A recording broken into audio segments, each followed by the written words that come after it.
Queridos amigos e amigas, nossos cumprimentos.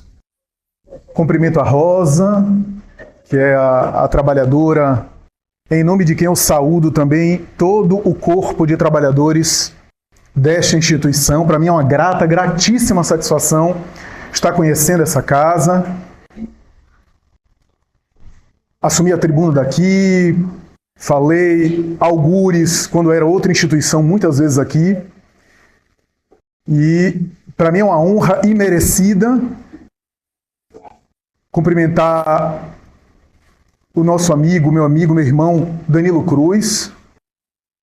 Além de profissional e colega de profissão e amigo querido, é alguém que do meio espírito eu admiro profundamente, é sempre muito bom ouvi-lo, né? Além de prazeroso, é sempre agregador ouvir as reflexões, os pensamentos e o resultado do estudo de Danilo. Sempre a gente sai motivado a aprender mais, a conhecer mais, né? Suscitando e iluminando-nos com as reflexões que ele compartilha. Portanto, é uma grata satisfação estar aqui dividindo esse evento, esse trabalho com ele.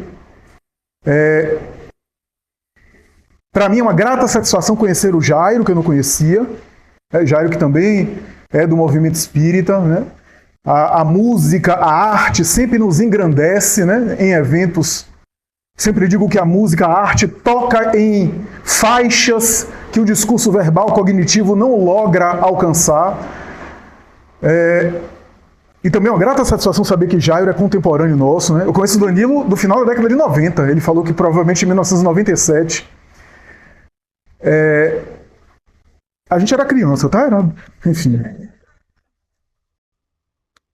Ansiedade, depressão e saúde psíquica. Quando eu fiquei pensando sobre esse tema, refletindo sobre esse assunto, me ocorreu mentalmente qual é o recorte que eu iria fazer, porque como esses assuntos de saúde mental, assuntos de dinâmica de comportamento, assuntos que dizem respeito à subjetividade humana, é sempre muito amplo, a gente sempre faz recortes. Se eu repetir provavelmente esse tema 10 vezes, é possível ter 10 braços, é possível esse tema contemplar caminhos os mais variados, né? Porque de fato são temas que são universos muito grandiosos, né? Que a gente nunca consegue esgotar. Mas fiquei pensando tecnicamente em lembrar que a saúde mental é um conceito muito complexo. Pensar em saúde mental não é simples. Se a saúde, no sentido geral, definição da OMS, já é algo que intelectuais, que estudiosos debatem, discutem, há divergências, né? No modelo biopsicossocial, a ideia de bem-estar psíquico, social, a harmonia orgânica, o equilíbrio fisiológico, já é alguma coisa que demanda a gente um desafio, né? Pensar em saúde como não sendo apenas a ausência de doença, do ponto de vista do campo físico. Mais complexo, mais difícil ainda a gente definir critérios do que seria saúde mental. O que seria saúde psíquica? E claro, se saúde, no sentido geral, não é a ausência de doença, saúde mental também não é a ausência de transtorno psíquico. A gente sabe o que é transtorno psíquico. A gente tem um conjunto de diagnósticos, manuais, expressões, verbetes, o DSM-5, que é a Bíblia da psicopatologia diagnóstica dos profissionais de saúde, que cataloga lá os vários quadros, as várias entidades nosológicas para a gente diagnosticar os quadros na sua intensidade, na sua severidade, depressão, ansiedade, os transtornos variados. Tem catalogação para isso de maneira minuciosa, e ainda assim tem problemas, ainda assim tem muita discussão. Mas a gente sabe o que é transtorno psíquico, conhece um pouco da sintomatologia, mas saúde mental não é só falta de transtorno psíquico. Não é ausência. A gente pode não ter um diagnóstico de transtorno psíquico, e ainda assim a gente pensar em saúde mental não é fácil. Alguém que não tem um diagnóstico catalogado, alguém que não esteja incluído em alguma patologia psiquiátrica específica, não necessariamente garante que essa pessoa goza de saúde mental. Não é automático.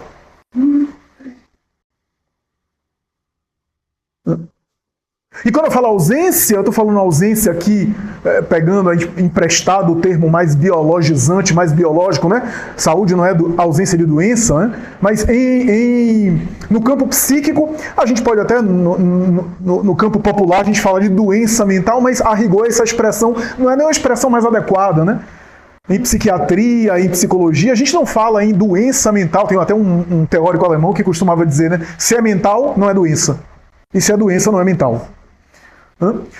Porque quando a gente fala em doença, a gente tem quadros biológicos muito claros, que tem a causa conhecida, o fator desencadeante, a gente tem uma noção do percurso do quadro, o percurso da enfermidade, e a gente tem um prognóstico conhecido da literatura.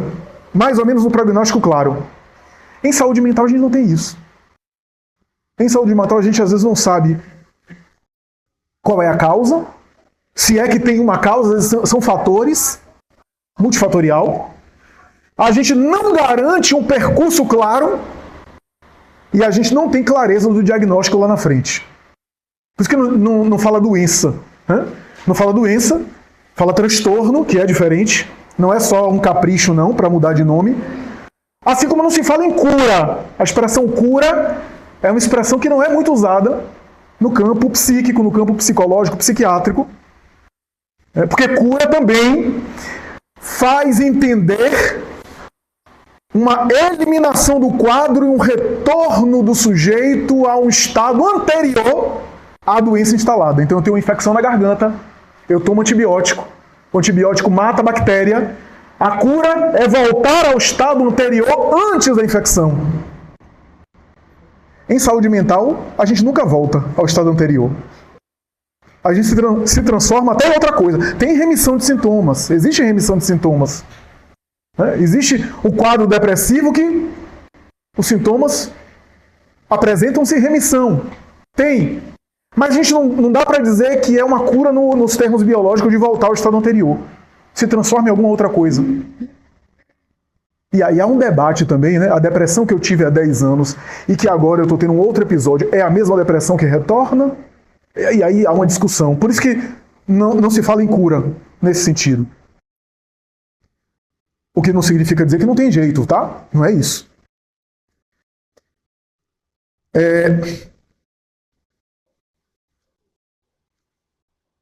E quando você pensa em saúde mental, o problema fica ainda mais complicado, porque quando a gente pensa em aspectos subjetivos, a gente pensa em elementos que são abstrações, que você não pega, que não são coisas concretas. Mudanças emocionais nem sempre são visíveis, são claras.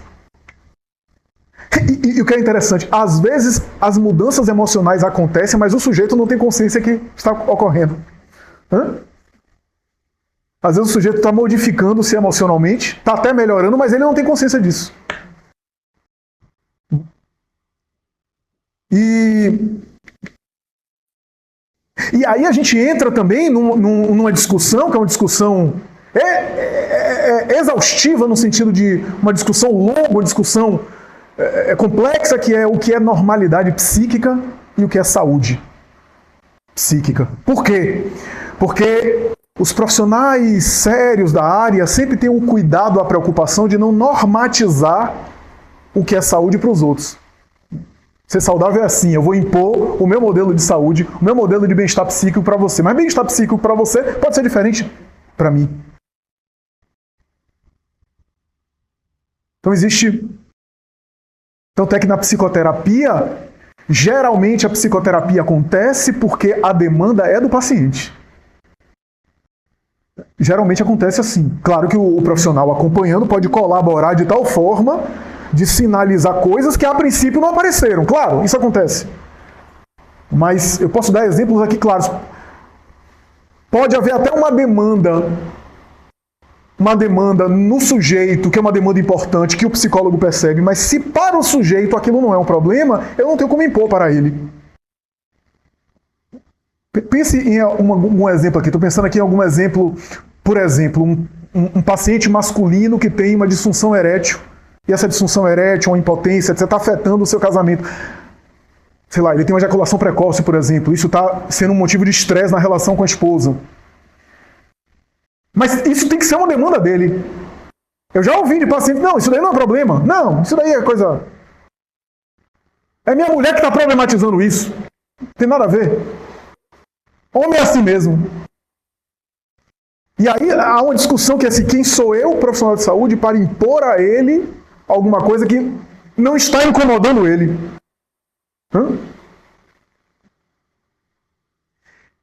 Então é algo... Aí, o que é normalidade psíquica, o que não é? O que é saúde mental, o que não é saúde mental? Você pode, como eu disse, não ter o diagnóstico claro e ainda assim não gozar de saúde mental, estar em sofrimento. Você só não se encaixou em um quadro, por quê? Porque uma síndrome como depressão é um conjunto de sintomas. Você pode ter algum tipo de sofrimento ali, mas não fechar e ainda assim não está gozando de saúde mental. E você, problematizando mais, e você pode até ter um diagnóstico e estar tratando aquele quadro e até gozar de uma saúde mental, porque está administrando seu sofrimento, sua demanda. O Kierkegaard, filósofo dinamarquês, existencialista, que era um pouco pessimista, um pouco angustiado, né? Teve uma briga com Deus, brigou com Deus, era religioso, depois brigou com Deus, porque não conseguiu casar. Que bom que não conseguiu casar, porque ele escreveu coisas maravilhosas. Provavelmente se ele tivesse casado, estava preocupado com cartão de crédito, a esposa que gasta demais, enfim. Então foi bom que ele ficou infeliz no casamento, porque nos deu obras maravilhosas. Tem um conto específico dele que fala de um sujeito que visita um manicômio, expressão da época, né? Manicômio. O sujeito foi visitar e aí o pessoal elegeu aí um paciente um pouco mais compensado da ala psiquiátrica para apresentar o hospital, né? Apresentar o manicômio. E aí foi apresentando, chegou um momento que aí a visita, daquelas visitas que tinha aquelas perguntas inconvenientes, diz assim, escuta, então quer dizer que daqui, todo mundo aqui dentro é maluco? E o paciente, que deveria ser profeta também, né, deveria estar antevendo o futuro que nós vivemos hoje, disse, não, aqui só é o comando.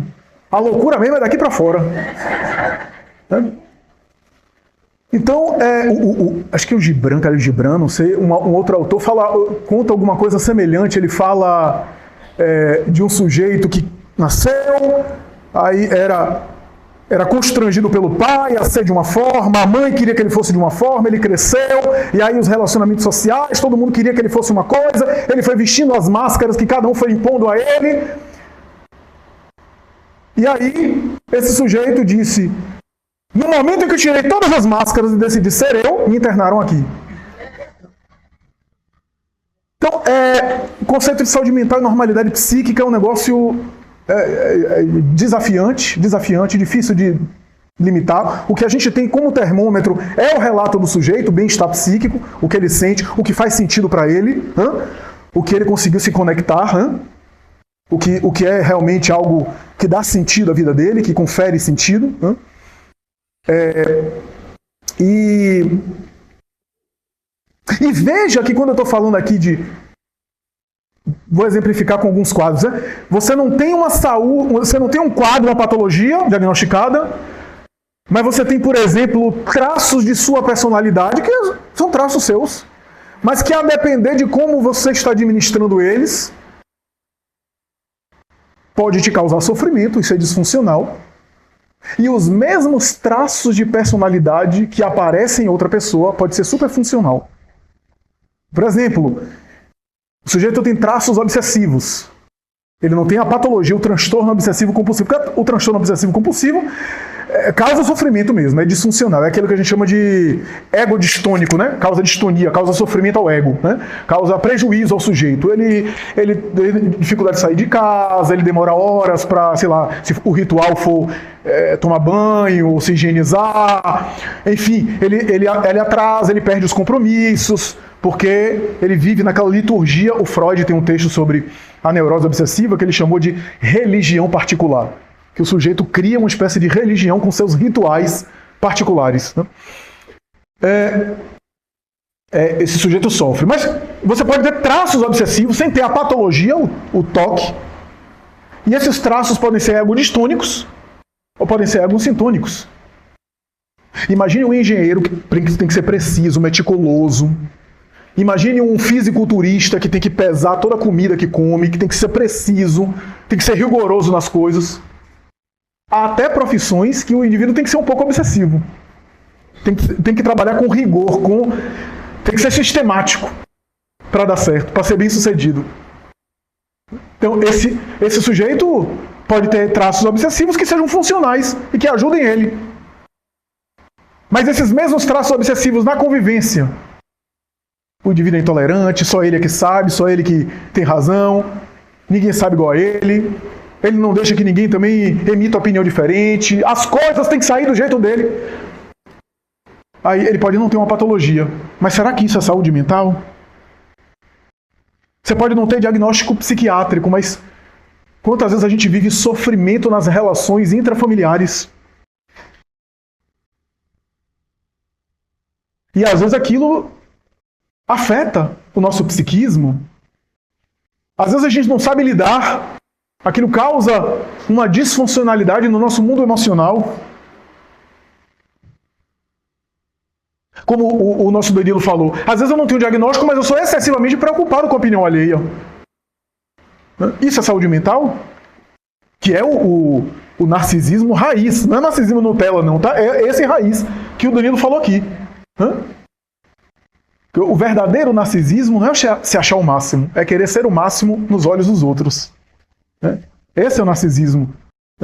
Geralmente, inclusive, o narcisista, que eu estou falando aqui do patológico, do transtorno de personalidade narcisista, ele humilha o outro, ele desqualifica o cônjuge, ele coloca para baixo para se sentir bem, porque no fundo ele se sente um lixo. O narcisista não se sente o máximo.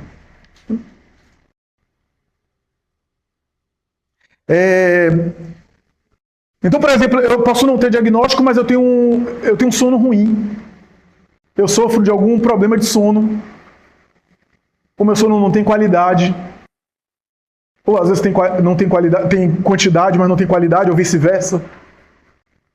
Eu sofro de privação de sono. Isso afeta a minha saúde mental. Eu posso não ter diagnóstico, mas eu tenho relações amorosas complicadas, um padrão de relacionamento que se repete.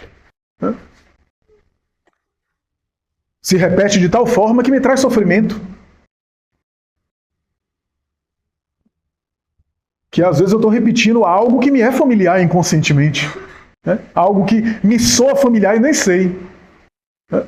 É aquela menina que vira os pais brigando, o pai é alcoólatra e mais tarde se envolve com alguém que tem problema com bebida. Inconscientemente ela está tentando corrigir na sua vida de relação interpessoal aquele drama familiar que ela não ia poder corrigir dos pais.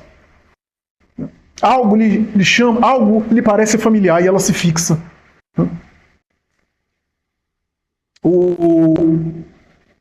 O Jung costumava dizer, né? Aquilo que permanece em nossa sombra, a gente não resolve, se torna destino pra gente, né? Se transforma em nosso destino. Então, veja, saúde mental a gente lida com abstrações. Bem-estar psíquico, abstração. Não temos exame de imagem. Tem um exame de imagem que bota e diz depressão, ansiedade. Não tem. É relato do paciente. E aí, a atenção, a experiência do profissional para saber organizar aquele relato e transformar aquilo de fato num diagnóstico ou não. A partir do discurso do paciente. Não tem exame de imagem, não tem exame de sangue. Está abandonada aquela história que alguns psiquiatras passavam exame de sangue de serotonina, de lítio. Não tem eficácia, até porque às vezes o sujeito tem quantidades bem funcionais de serotonina na corrente sanguínea, mas está deprimido. E a microbiota intestinal, Flávio, tem uma barreira hematoencefálica entre cérebro e intestino, embora o intestino seja o segundo cérebro, a gente tem um gastroenterologista aí, que é referência aqui na cidade, Dr. Luiz Eduardo está ali, membro da sociedade, inclusive, de gastroenterologia daqui, um indivíduo que eu admiro profundamente, que Inclusive já me ajudou, já ajudou minha família, inclusive, nessa área. Sou profundamente grato a ele. Tem a barreira hematoencefálica, então o fato de você ter serotonina, ter neurohormônios, neurotransmissores no intestino, não garante necessariamente saúde mental, né? Há inclusive abordagens muito recentes, baseado nessa ideia da microbiota intestinal até as últimas consequências. Eu vou falar um negócio desagradável aqui para vocês, viu? Não liguem não, todo mundo já comeu, então eu vou falar. Que é uma abordagem, algumas tentativas recentes, que é o seguinte, de transplante fecal. Né? Transplantar fezes, supostamente de uma microbiota intestinal saudável, para outra pessoa que esteja deprimida, para levar algo da microbiota do paciente, a fim de produzir algum tipo de efeito. Né? Mas os resultados, que é caríssimo, no plano de saúde não cobra não. Não cobre. Os resultados são muito pífios. São muito pífios. Né? Aliás, tem uma obra maravilhosa que eu li recentemente, de uma pesquisadora da USP, Juliana Belo Diniz, chamada O que os psiquiatras não te contam, vale muito a pena. Que ela faz uma revisão de literatura da psiquiatria, ela faz um resumo da história da psiquiatria, e diz, de maneira muito honesta, que muita coisa a psiquiatria não sabe. A gente sabe que os inibidores de recaptação de serotonina funcionam. Ela diz, mas ela escreve, a gente não sabe por que funcionam, a gente não conhece o mecanismo todo. A gente não sabe por que um paciente deprimido responde bem a sertralina, e o outro que está com a mesma não, né? Mas sintomatologia semelhante, não responde bem a sertralina e responde bem a paroxetina, que é da mesma família, ou citalopram, ou escitalopram. Não se sabe por quê. Tentativa e erro. A psiquiatria é empírica, é assim. Não tenham paciência com os psiquiatras, porque de fato não é fácil, não tem nada laboratorial assim definitivo, né? Ela própria diz que os psiquiatras atualmente os psiquiatras de hoje achavam que na década de 90, com o surgimento do Prozac, né, fluoxetina, a gente teria em 20, 30 anos praticamente a noção clara do cérebro, a ponto de saber qual é a substância que dá, e o paciente não fica mais deprimido ou melhora de ansiedade. Por quê?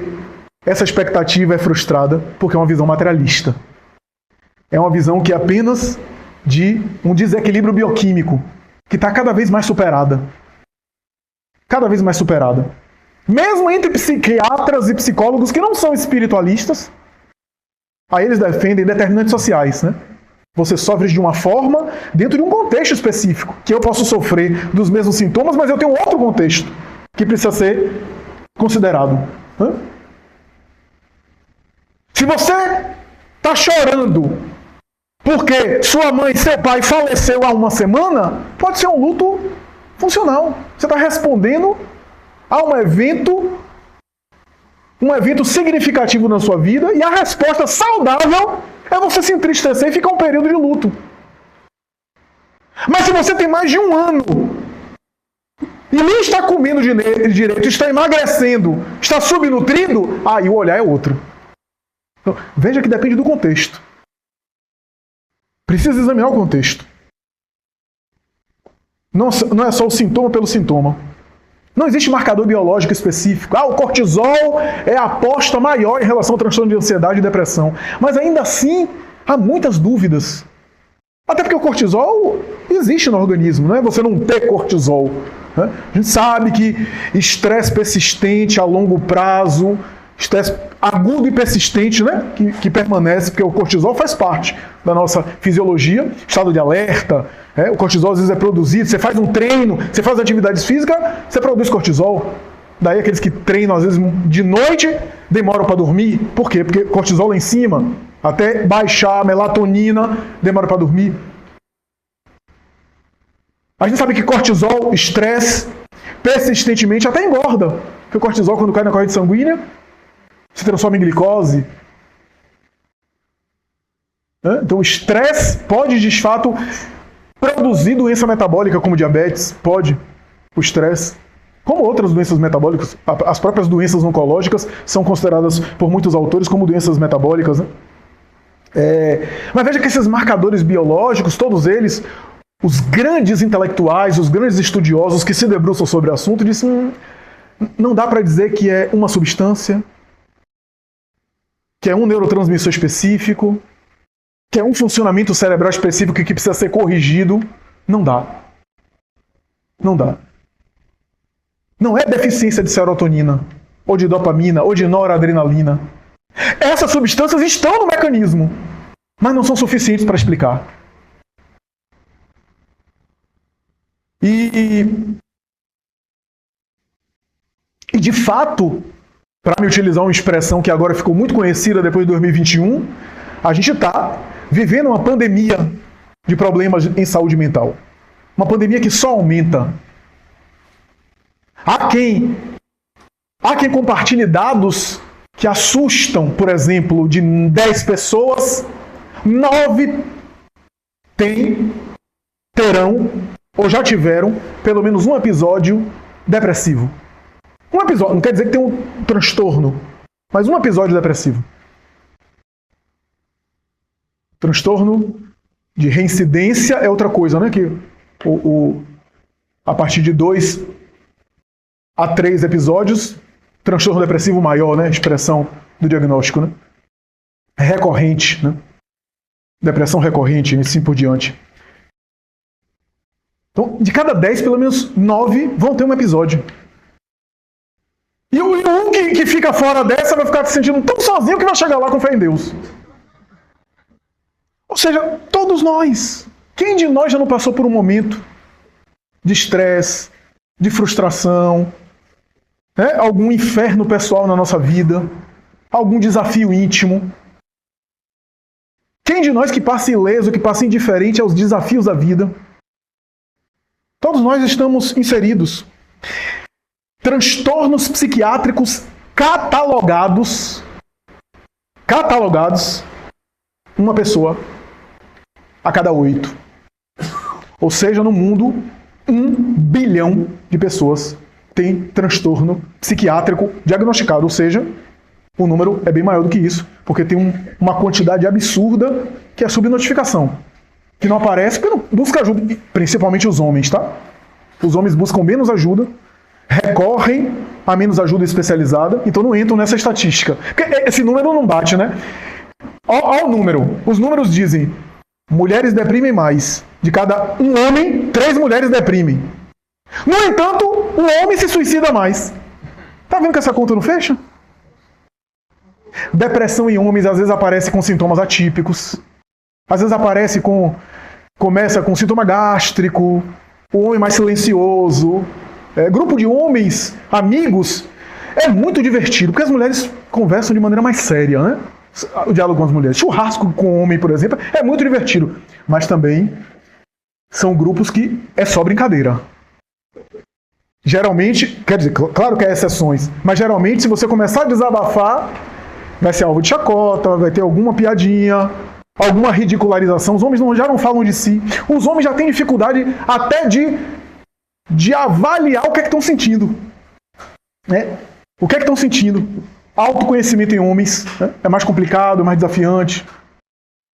Eu já acompanhei pacientes que tinham câncer de próstata. A mulher não sabia e ele mantendo em silêncio e resolvendo não fazer o tratamento. Porque a medicação vai afetar a potência sexual, né? E ele não queria isso. Quando o câncer de próstata tratado no início, tem uma alta incidência de cura. 90%.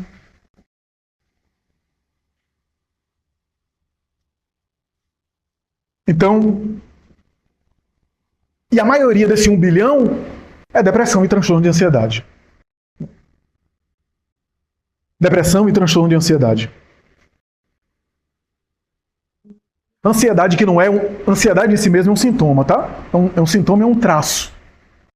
Traço que todo mundo tem. Né? Ansiedade é que nem colesterol, tem a boa e tem a ruim. Né? Se você tem expectativa de algo, é uma ansiedade que é funcional, como diz o Pequeno Príncipe, né? Se tu diz que chega às 4, eu te espero desde as 2. Ok. Mas há níveis.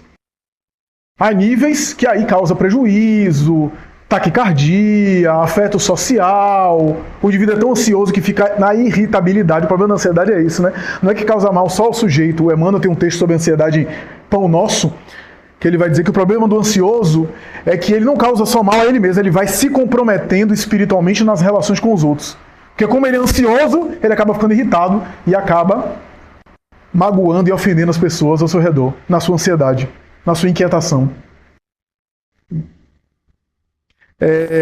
Então tem uma ansiedade que é disfuncional. Essa ansiedade disfuncional é pessimista, toda ansiedade é pessimista, né?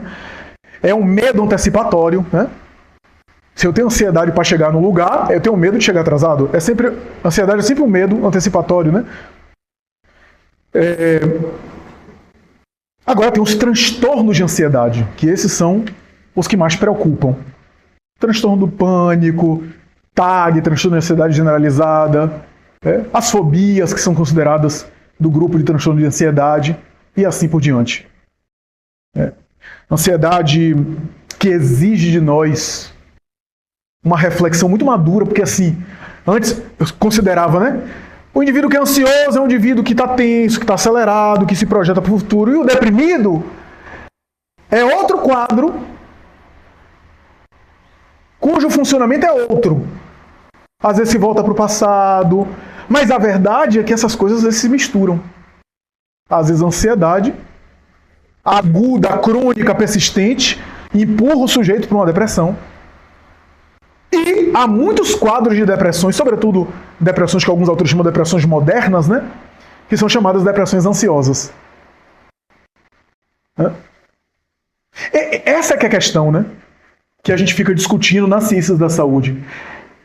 É a microbiota intestinal que está ruim e que causou a depressão em mim, ou eu fiquei deprimido e passei a alterar minha composição corporal? É a serotonina que gerou a depressão, ou eu fiquei deprimido e colaborei com uma alteração bioquímica do cérebro?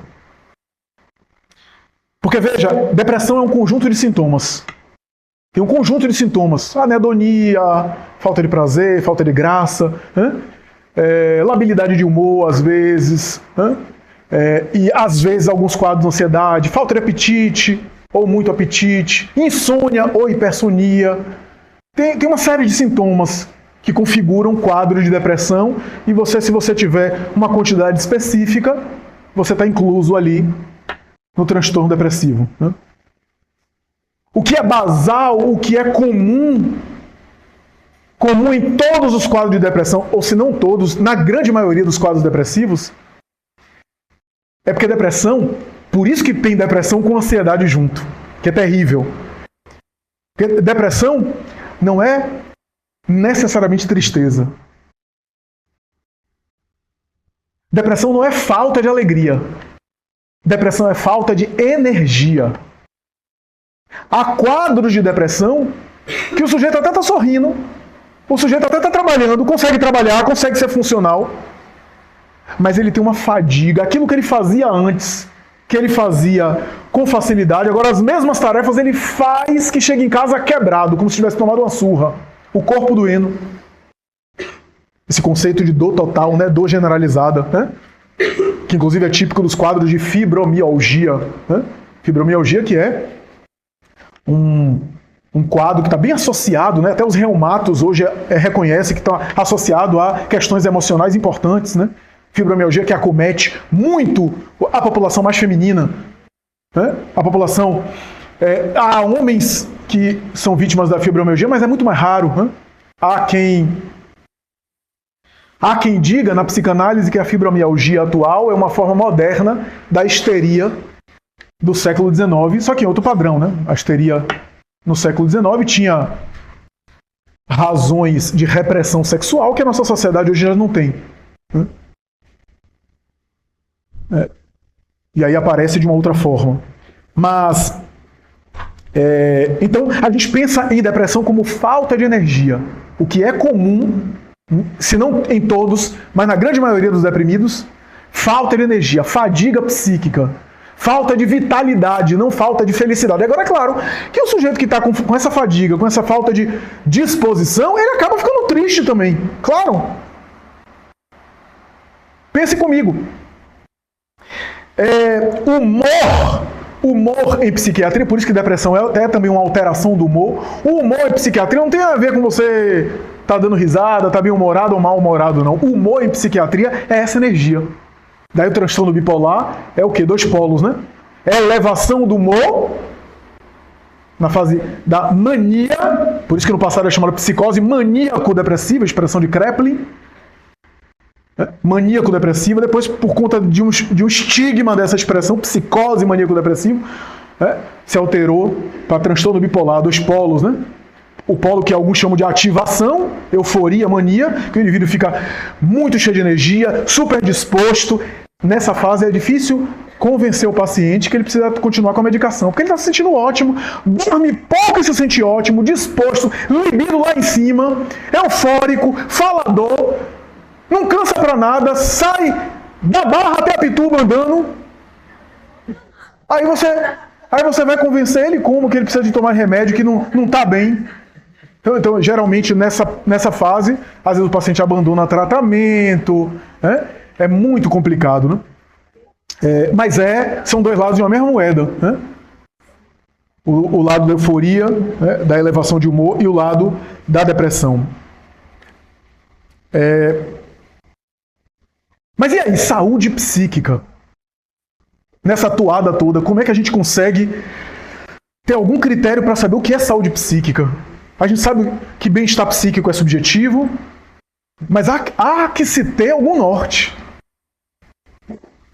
O Emmanuel, no livro O Consolador, respondendo a uma questão que lhe foi formulada, a questão 95, o benfeitor espiritual é interrogado assim: qual é o conceito de saúde diante da medicina terrena e diante do plano espiritual?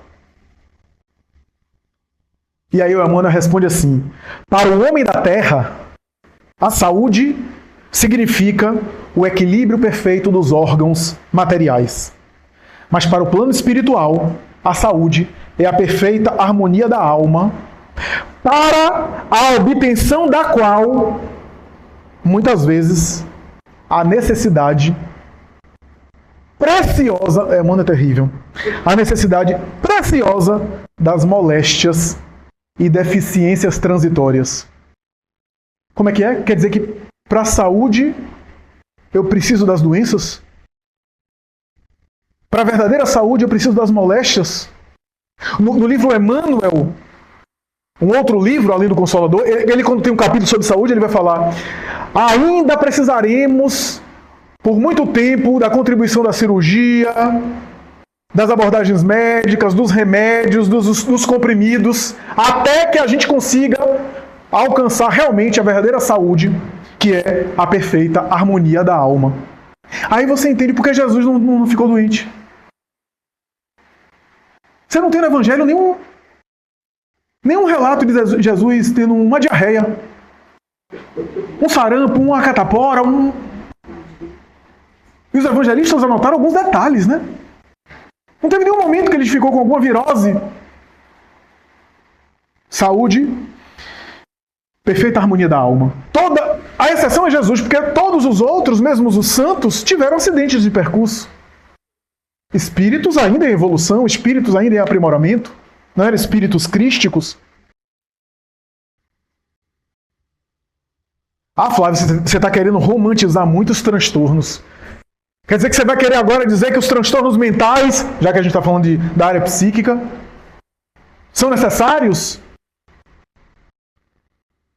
Eu não quero dizer que são bons. Quem é que gosta de o sofrimento psíquico é um drama sério. Mas talvez a gente precise olhar para eles de um outro modo. Talvez o nosso olhar não seja só um olhar de demonizá-los. Não significa dizer que não são terríveis, ansiedade, depressão, mas são experiências evolutivas ao nosso aprimoramento. Ah, você está repetindo o discurso espírita que faz apologia, que gosta de sofrimento. Espírita gosta de sofrer. Eu não. Deus é mais. Não gosto de sofrer. Não quero romantizar o sofrimento. Como diz um amigo meu, Flávio, espírita não gosta de sofrer, mas sofre com gosto. Quer dizer, é diferente, né? O que eu quero dizer é que, às vezes, a depender do modo como eu lido com o sofrimento, essa é a proposta espírita. É o jugo suave, o fardo leve de Jesus. Não é que a gente deixe de ter problemas, mas a forma como a gente olha para os problemas, a forma de a gente encarar os problemas, é que faz toda a diferença. Amélia Rodrigues, por Divaldo Franco, diz: não é a dor que amadurece o indivíduo, porque a dor pode revoltar ou pode aperfeiçoar. É a forma como o indivíduo lida com ela. É a nossa relação subjetiva com os desafios. Porque uma coisa é certa: o sofrimento existe, é um fato. Se existe uma coisa que angustiou e desafiou os grandes intelectuais, de Sócrates, Platão a Dostoiévski, é a questão do sofrimento. E o sofrimento, de fato, é a realidade, é um fato. Por isso que Buda dizia que a vida é sofrimento, Schopenhauer dizia também que a vida é sofrimento.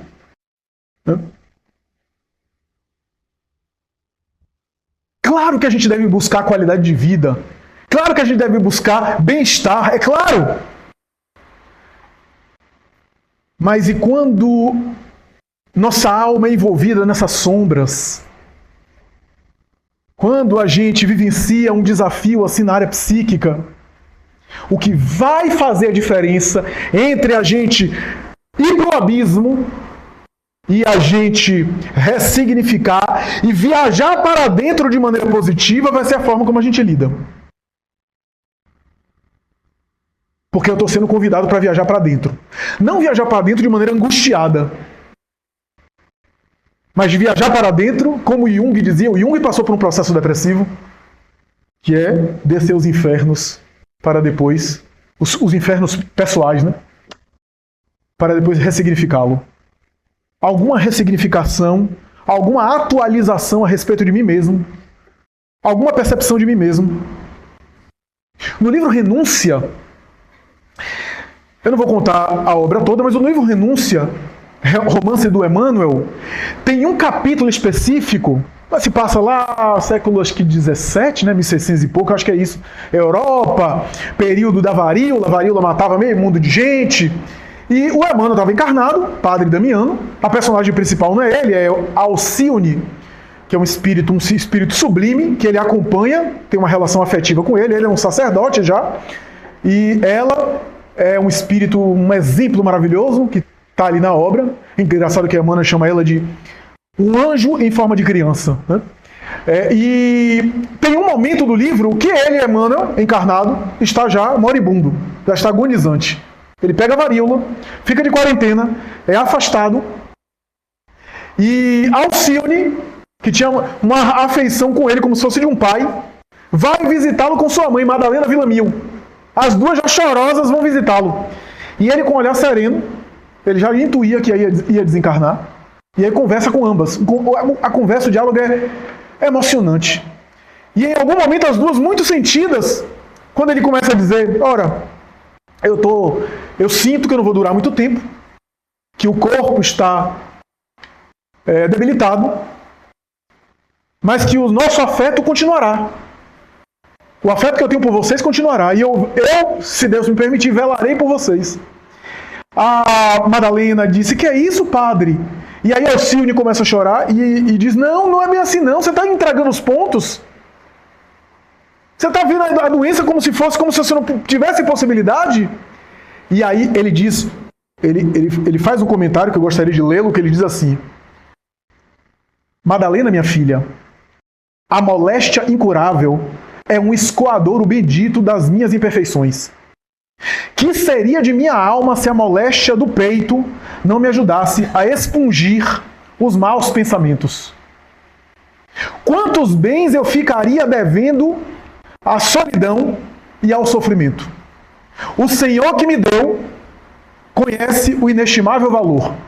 Eu, que não chorava há muitos anos, alcancei novamente o benefício das lágrimas. Muitas vezes ensinei da tribuna, falando ao público, mas o leito me reservava lições muito maiores do que a dos livros. Ora, não é uma apologia de gostar de sofrer, é claro que não. Mas é um outro olhar. é um outro olhar sobre os desafios do caminho. Saúde mental é do espírito. É um esforço que é conquista do espírito. E tem a ver com o estilo de vida nosso. O tipo de vida que a gente se permite. Allan Kardec, Evangelho segundo o Espiritismo, tem um texto maravilhoso, um texto bastante psicológico, ele fala o ponto de vista. Ele vai dizer, grosso modo assim, claro que eu estou sendo muito mais simples do que o codificador, mas ele diz, grosso modo, que a maneira como eu encaro a experiência terrena faz com que a minha vida possa ser tranquila e equilibrada. Ele chega a dizer, a calma e a tranquilidade diante das adversidades dão tanto saúde do corpo como saúde para a alma. A forma como o sujeito encara a vida terrena faz ele ou se agarrar à vida material como uma criança que se agarra aos seus brinquedos e não vê nada além dos seus brinquedos, ou alguém que vê os problemas da vida material como obstáculos do caminho, como percalços. Essa forma de encarar faz toda a diferença. Kardec está falando de resiliência. A resignação que está lá colocada é resiliência. É a inteligência emocional para lidar com adversidades. É a forma de encarar. Tanto é que nesse mesmo capítulo ele vai falar desgosto da vida, suicídio. Olha só, desgosto da vida. Ele já estava linkando suicídio com saúde mental. Né? Que é um tema hoje de saúde mental. O suicídio na época de Kardec era muito mais moralizado, no sentido de condenado, de receber julgamentos. Né?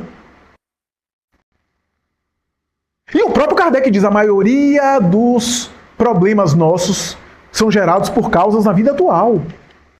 Então veja, mesmo os nossos transtornos emocionais, muitos deles são fruto, causa e efeito daquilo que a gente faz nessa vida mesmo. O estilo de vida que a gente tem, o estresse, aí a gente escolhe cultivar muitos ressentimentos, muitas mágoas. A gente tem uma lupa que aumenta de tamanho com tudo aquilo que nos acontece. Eu vejo pessoas dizendo, tive uma amizade com fulano, 50 anos de amizade, mas não esqueço aquele dia que ele me fez aquilo. E o resto dos 50 anos não valeu nada. Só aquele dia que foi um dia infeliz, você também não tem um dia infeliz? A gente define uma relação, um relacionamento, um casamento, por um momento infeliz da pessoa, a gente não fica com ninguém. Quando eu vejo um sujeito 50 anos de casado, é porque teve muito perdão. E eu não estou falando de perdão de coisas... Não, perdão de coisas do dia a dia, as coisas pequenas do dia a dia. Porque mesmo a gente querendo acertar, a gente vai se magoar. Relacionamentos, como o Danilo falou aqui brilhantemente, relacionamentos, quanto mais próximo, mais a gente se atrita. Porque quanto mais próximo, mais as nossas imperfeições aparecem. Diz que um amigo meu disse que casamento, Flávio, é pilates do espírito. E quanto mais próxima a relação, mais possibilidade. Porque até o bem que a gente faz é um bem imperfeito, porque somos imperfeitos, então. Sem o saber. Então, a maioria das coisas é como a gente cultiva a nossa vida, o nosso estilo de vida, né? A forma estressada de tratar os outros, a forma de se comunicar. As explosões que a gente tem. A gente vive explodindo. Depois não sabe. Eu tenho gastrite, tenho úlcera gástrica, tenho patologias na epiderme, tenho dermatite atópica, psoríase, eu tenho esofagite, mas eu não estou estressado, eu não sou estressado não. É como se a gente não somatizasse. O Filomeno de Miranda diz, o corpo humano não foi fabricado pela natureza para odiar. Ele não aguenta muito tempo com os hormônios, com a circulação com o funcionamento cardiovascular, com o sistema digestório. Ele não foi elaborado para odiar. Ele vai destrambelhar o equilíbrio dele. Então, a maioria é a forma de lidar. Um amigo meu, encontrei recentemente com um um talho na testa e uma mão enfaixada. Disse que foi isso. Eu estava cozinhando, levantei a cabeça, bati a cabeça no armário, fiquei com tanta raiva do armário que deu um murro no armário. Eu tô mal, você não acha? Ele disse, não, que nada, tá ótimo. Vai demorar muito para ir para o eletrochoque. Quer dizer, a forma como a gente lida no dia a dia, né? A forma como a gente lida no dia a dia. Então, a maioria das questões psíquicas ou psicoemocionais tem a ver com essa forma de lidar. Que é o que o Espiritismo fala, vida moral. Minha vida moral. Veja, quando eu falo vida moral, eu não estou falando só de bons sentimentos. Espiritismo vai dizer que vida moral e vida emocional é uma coisa só. Quando a Joana falava em década de 80, 90 sobre essas questões, muita gente do movimento espírita torceu o nariz. Vai dizer, o que é que isso tem a ver com o espiritismo? Ela estava antecipando os dias atuais que a gente está vivendo. Estava antecipando. Por quê? Porque vida moral e vida emocional no espiritismo é uma coisa só. Quer ver? A ciência é uma virtude ou é uma conquista psicológica? Qual é a diferença? É ao mesmo tempo uma virtude moral, mas é também uma questão psíquica. A paciência, a tolerância, a capacidade de tolerar. As chamadas virtudes do Evangelho são também condições psicoemocionais que a gente vai desenvolvendo com treino, com exercício. É uma coisa só.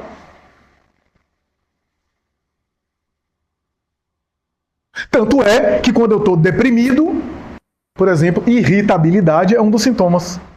A paciência. Então, a gente tem... Agora tem os transtornos endógenos, claro. Transtornos endógenos, ou seja, as questões endógenas, que pode ter um fator da vida atual, pode ter um contexto atual, mas eu trago uma predisposição, eu trago uma tendência que pode se manifestar em um funcionamento bioquímico, sim, neurobiológico, sim. Eu trago desde cedo, então às vezes eu deprimo sem um motivo aparente, sem um gatilho. Ok, aí a gente tem causas anteriores. Aí a gente tem fatores anteriores de reencarnação. Que a Joana vai dizer, na raiz dos quadros depressivos e ansiosos, há sempre, no inconsciente, um sentimento de culpa que o espírito traz. E essa consciência de culpa se manifesta na vida atual através das variadas alterações. Consciência de culpa que produz alteração do humor, alteração ansiogênica e assim por diante. O espírito se sentindo culpado. Inconsciente aqui, a gente pode até... O Jorge André que gostava disso, né? O Jorge André achava que se a gente trocar a palavra inconsciente de Freud para espírito, é a mesma coisa. Ele diz isso nas obras dele, né? Psicologia espírita, dinâmica psi, enfim. Então a gente traz no inconsciente profundo aquela predisposição. Porque aquilo que eu faço de mim mesmo causa um autoconceito a respeito de mim mesmo. A autoimagem que eu tenho de mim mesmo, ou seja, a forma como eu me enxergo, tem a ver com aquilo que eu fiz de mim mesmo. Ao longo da vida, nesta encarnação, inclusive, pode ser. Que eu trago como tendência. Quantas vezes, tenho certeza que o Danilo também atende pessoas que estão deprimidas e que vêm, às vezes, acompanhadas de familiares, e os familiares já me falaram várias vezes, Flávio, eu queria que ele se enxergasse como eu enxergo ele. Porque eu olho ele com olhos tão positivos e ele não consegue se enxergar assim. É um autoconceito que tem a ver com essa consciência. Consciência que exige reabilitação. Reabilitação. Daí, quando a gente vê, por exemplo, o sujeito reorganizando a sua vida, empenhando-se no melhoramento moral, ele começa a gostar de si mesmo.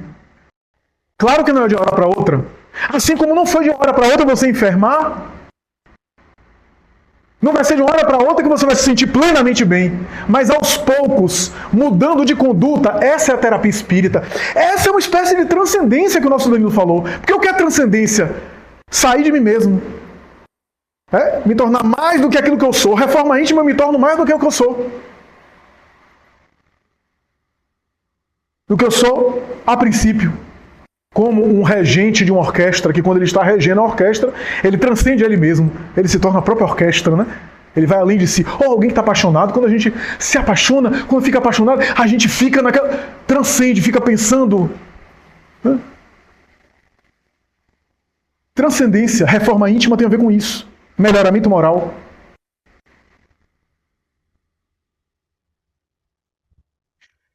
Já ouvi e ouço muitas dezenas sem exageros, de relatos de mulheres, inclusive mulheres que estão no meio espírita, no movimento espírita, que fizeram abortos na juventude.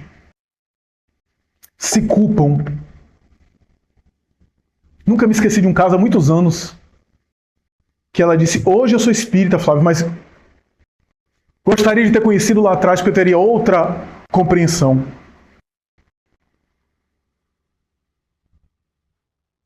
Quando eu fiz o terceiro aborto, num obstetra conhecido, que você paga por fora para realizar, como a gestação já era de 3 meses, eu olhei para o lado e vi aquele corpo todo formado ainda se mexendo. A partir dali, alguma coisa mudou dentro de mim. Porque ao longo dos anos, eu sonho com essa cena. Eu sonho, às vezes, com criança chorando.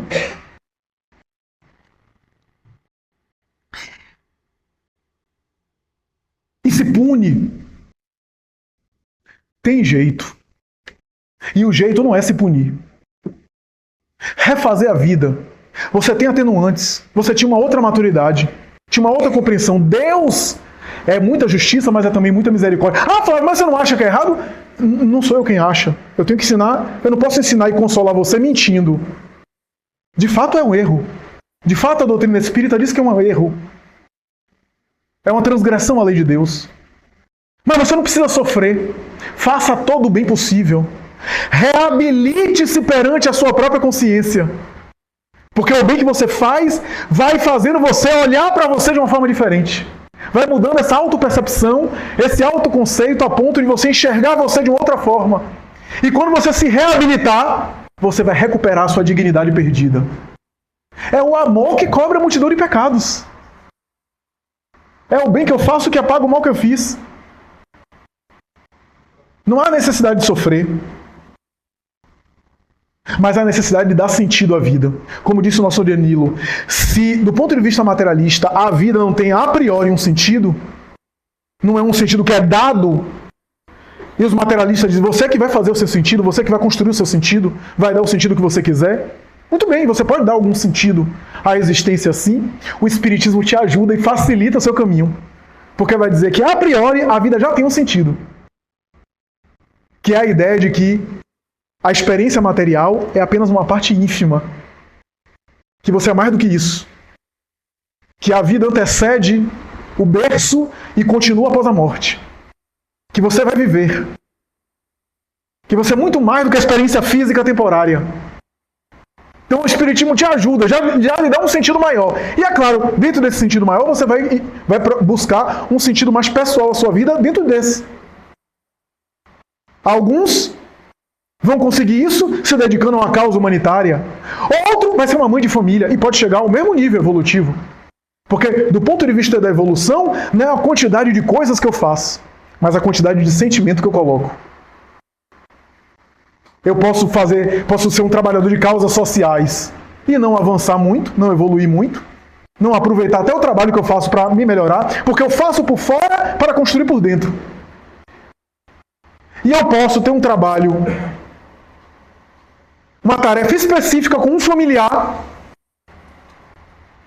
que não é menor, e eu posso evoluir bastante com aquilo. A obra que eu citei, Renúncia, a protagonista da história, Alcione, era um dos espíritos mais missionários. E a missão dela reencarnatória não era com a humanidade coletiva, era com um grupo de pessoas específicas, grupo de familiares, que ela reencarnou para ajudar. Encontrar esse sentido.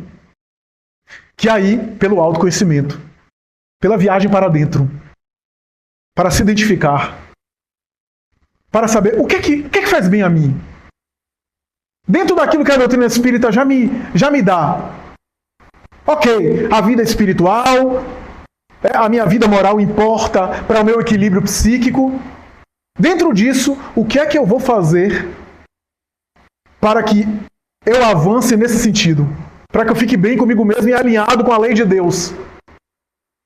Essa tarefa específica é uma tarefa nossa, que tem a ver com a identificação objetiva das minhas vocações, das minhas habilidades, das minhas identificações.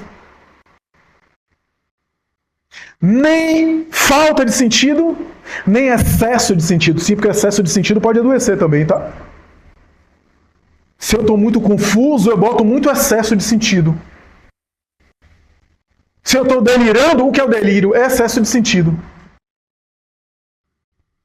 Eu lembro de um paciente que eu atendi há muitos anos, que ele, apesar de, a princípio, não ter diagnóstico psiquiátrico, ele começou a ter alguns traços de manifestações delirantes, né? Veja, o delírio é diferente de alucinação, tá? A alucinação eu estou ouvindo alguma coisa que não está aqui, do ponto de vista psiquiátrico. Não estou falando das questões mediúnicas, não. O delírio é o seguinte, eu não estou vendo nada aqui, além do que está aqui, mas eu interpreto de maneira distorcida as coisas que eu vejo. Então, por exemplo, você está me olhando aqui, eu falando, se eu estou delirando, eu não posso dizer, não, está me olhando porque não me quer bem. Está com a arma e veio aqui para me matar. Isso é delírio. Esse paciente, ele chegava no consultório, ele me pedia para tirar todos os aparelhos eletrônicos do consultório, porque ele achava que os hackers estavam invadindo, estavam ouvindo a sessão dele. E eu fazia na frente dele, desligava, colocava lá fora. Eles, mesmo assim, eu não me sinto seguro. Eu não sei se o seu frigobar, eles podem entrar aí. Eu não sei se pela lâmpada. Eu não sei, Flávio. Sabe por quê? Aí ele me disse, teve um dia que ele chegou, estava na recepção uma música de Elis Regina tocando. Ele disse, ontem eu estava ouvindo essa música. Olha só, tá vendo? Ele sabe. E aí tocou aqui. Então, o delírio, assim, é excesso de sentido, coloca sentido demais. Como estava ouvindo aquela música, é uma música popular, uma música muito tocada, e agora, estava tocando ali, olha, é porque os hackers estavam me dizendo alguma coisa sobre ela, e estava, enfim. Então, no delírio, existe isso. Eu coloco excesso de sentido, que também me causa muito sofrimento. Né? Então, nem excesso, nem falta de sentido. Né?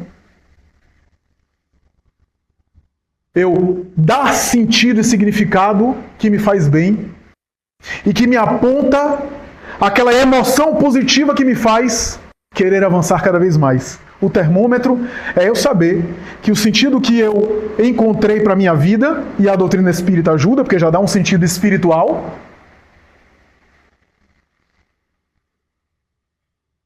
me confere a disposição e o bem-estar de avançar para ser cada vez melhor. Saúde mental.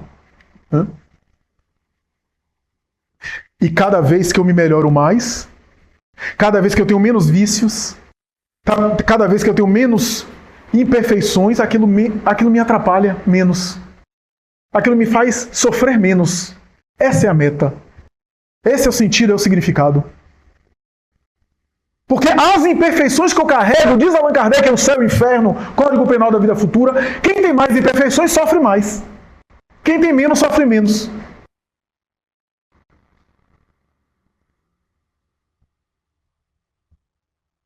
Por exemplo, eu esqueci o tripé da filmadora em um lugar, eu estava em casa, esqueci ontem de colocar na mala do carro. Isso me fez sofrer, porque é a imperfeição da disciplina. Se eu fosse um pouco mais disciplinado, eu não sofreria. Olha só.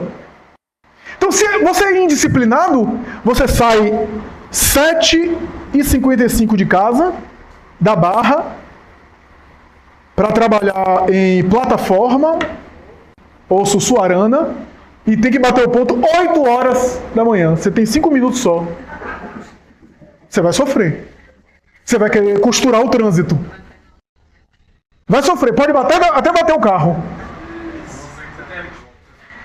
A não ser que tenha helicóptero. Veja, a indisciplina de horário, a imperfeição, gerou sofrimento em mim. Então, quanto mais imperfeição, mais eu sofro. Tese espírita.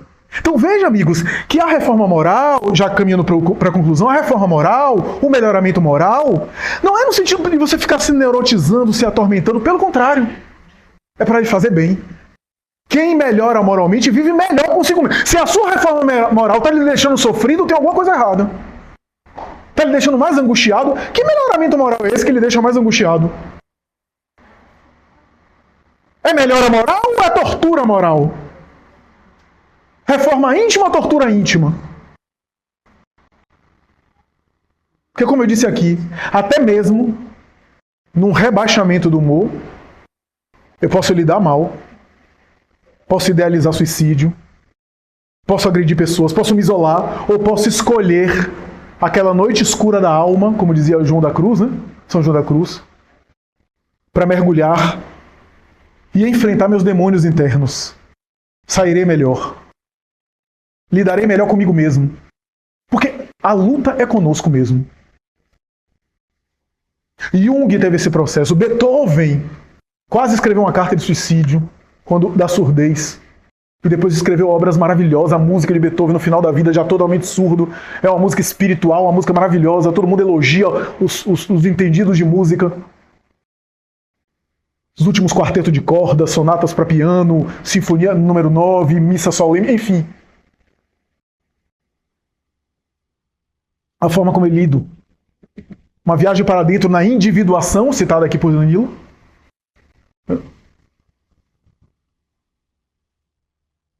Ou eu viajo para dentro, no sentido de me desconectar de mim mesmo, de ficar angustiado. Não, não é isso.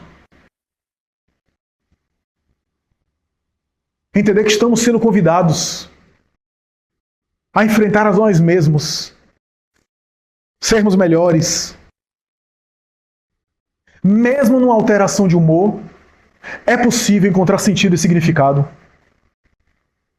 Encontrar algum laço e algum motivo para continuar vivendo. Se está difícil, busque ajuda. Converse com alguém. Não estou dizendo só ajuda especializada, não. Converse com alguém. Busque alguém com quem você possa conversar, alguém de sua confiança, que você possa dividir. E se não fosse o suficiente, aí sim busque ajuda especializada, é claro. Mas busque ajuda, busque conversar. O próprio ato de falar substitui o fazer. Os profissionais de saúde mental sabem.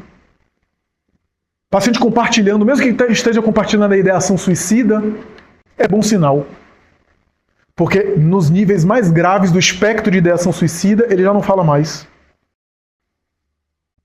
Falar, compartilhar, é uma forma de também criar laços. E quando eu crio laços, eu me fortaleço mais para não sair daqui de uma forma perturbadora, que é pelo suicídio, que é uma solução que não resolve. Uma solução que não soluciona.